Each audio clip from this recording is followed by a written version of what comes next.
Today we have with us Mr. Ritesh Srivastava, who is a director at Birlasoft. He will be speaking on addressing top 5 CIO and CFO priorities using ERP, big data, and mobility solutions. And he will also give a sneak peek into the journey of industrial landscape. So first we begin with ERP. Over to you, Ritesh. So, what do you understand about ERP? ERP is Enterprise Resource Planning. I'll just go one by one and correlate on how this all fits in to create something which enterprises will find very useful. First, I'll take you through the journey of the industrial landscape.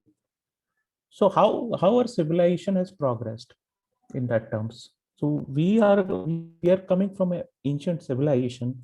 We already had almost 25 to 30% of the world GDP in the early 1700s in there. What made that in the time we were ruled by the British? What were the things which led to our civilization's degrowth and falling behind in there? First, let's understand that part.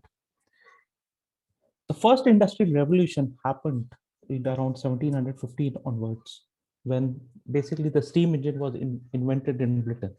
That is where the machines became the main thing through which you can get competitive advantage, and you can do the work faster, and that is how it started in there. Once that happened, around the second industrial revolution time was around 1850s onwards, when electricity, assembly line, and mass production machines, especially the industrial auto industry and aircraft manufacturing, happened around early 1900s. The third industrial revolution was something around 1950s onwards, when the computers took over. So you had IBMs and which is 100 plus year old company in there. So it started more from the hardware side and then moved to the software side, where all the big tech companies of nowadays took over. So when the computers started in being used in there, so computers and robotics, it introduced new efficiencies, precision, and productivity norms. So once you have the big computers in there, you had those time something like 4 MB, which was not possible to be taken. You had to have a crate in which it had to be taken. Now, once that started happening, you found our civilizations, especially in the US, found its application in the industries and farming also. That would come later in there. In that terms, so computers and robotics started gaining traction around the mid 70s onwards in there, and that led to the industries producing better products and improving on the after sales service. Now come to the changing tech landscape and how it correlates to the industrial landscape. So once the industries started improving, and by coming to the mid 1950s, the computers and robotics part started getting traction. So the whole hardware as well as the software industry started taking shape. So from the 1980s onwards, you'll have the big ERP, MRP systems, as well as the big, mainframes, which started being used. So those were the times of IBM mainframes, Unisys mainframes, languages like COBOL, Fortran, Pascal, in there being used, and these were more of on-premise systems. By the mid 1990s, you had the databases like in terms of Oracle, Microsoft,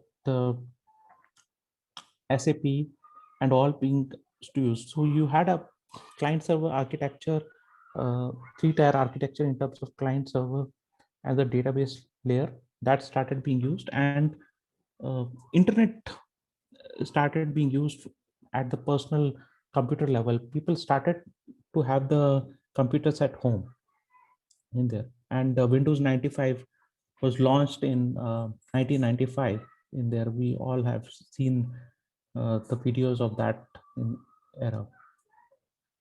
By the by the 2000s, start of 2000s, so you had Java, SAS, SOA, business intelligence, business warehousing, and all being used. So you are starting to move from on-premise to something like on an entire architecture where internet was something which distinguished in terms of how you serve your customers. That is the way, in terms of its reach increased altogether, in terms of how your customers as well as the vendors are interconnected in that ecosystem. And once you had that, and especially the mobile phone started, that era of moving from basically the smartphone era started in late 2000s. So you started having whole lot of AI applications, big data, and so this in terms of the platform. So you have uh, IaaS, PaaS, and SaaS. So AAS is infrastructure as a service, PaaS is platform as a service, and SaaS is software as a service. So these were the primary things which primary platforms on which a software uh, was being served, and that had a lot of use cases in the industry.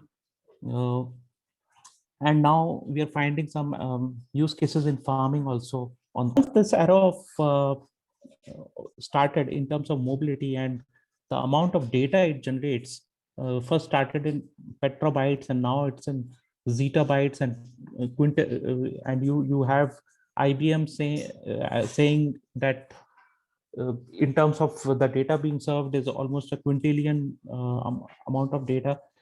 So this era is more about AI, ML, DL, and all, and the big data and analytics. AI is artificial intelligence, ML is machine learning, DL is deep learning. Big data and analytics is something which gives you uh, insights in terms of dashboard, in which CXOs can take decisions about their enterprises to run it more efficiently and all. And all of that will not be useful unless you give a smart user experience, exceptional user experience in there. So that part is important. And uh, all of it, it goes without saying that cybersecurity is something which is now starting to gain a lot of traction also. So that part is definitely very important. I'll come to how all of this fits together for a big enterprise. So usually now, this is my point of view in terms of what are the top 5 CIO priorities. So first priority is apply big data and machine learning, deep learning techniques for better business insights. That's number one.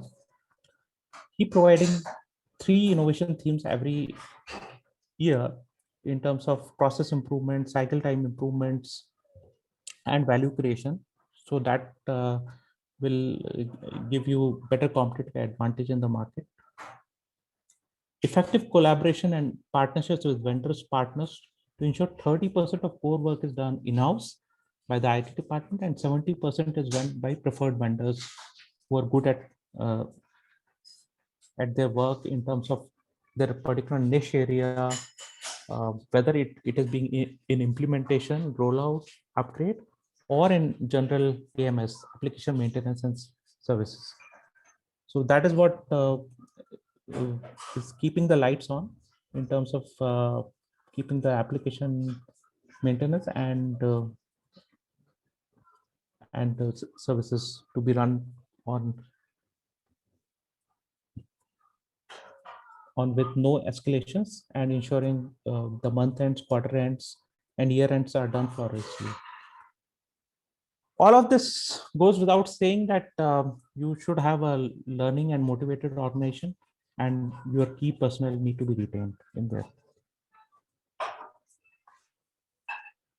Top 5 CFO priorities. So first is organization should comply to FASB and ISP accounting standards. These are respective to the US GAAP and IFRS standards. Think big, act small. Effective collaboration and partnerships with like-minded firm while evaluating mergers and acquisitions in terms of or joint venture formations or special purpose vehicles formation. Ensuring low work and work is automated using the RPA and chatbot stuff while ensuring data security part. And most of the CFO have this challenge in terms of ensuring that your month end is done in 3 working days. A lot of the organizations which are the best performing organizations, it takes more than 5 working days and all.